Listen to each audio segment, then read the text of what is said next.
بسم اللہ الرحمن الرحیم۔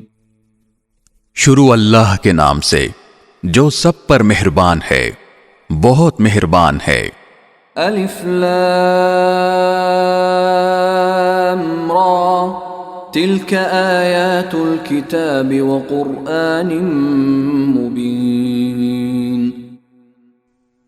الف لام را، یہ اللہ کی کتاب اور روشن قرآن کی آیتیں ہیں۔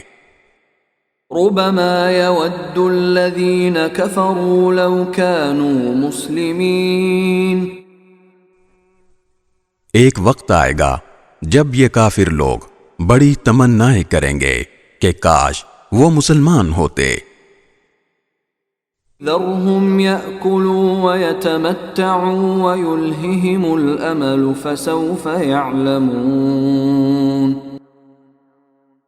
اے پیغمبر، انہیں ان کی حالت پر چھوڑ دو کہ یہ خوب کھا لیں، مزے اڑا لیں، اور خیالی امیدیں انہیں غفلت میں ڈالے رکھیں، کیونکہ ان قریب انہیں پتہ چل جائے گا کہ حقیقت کیا تھی۔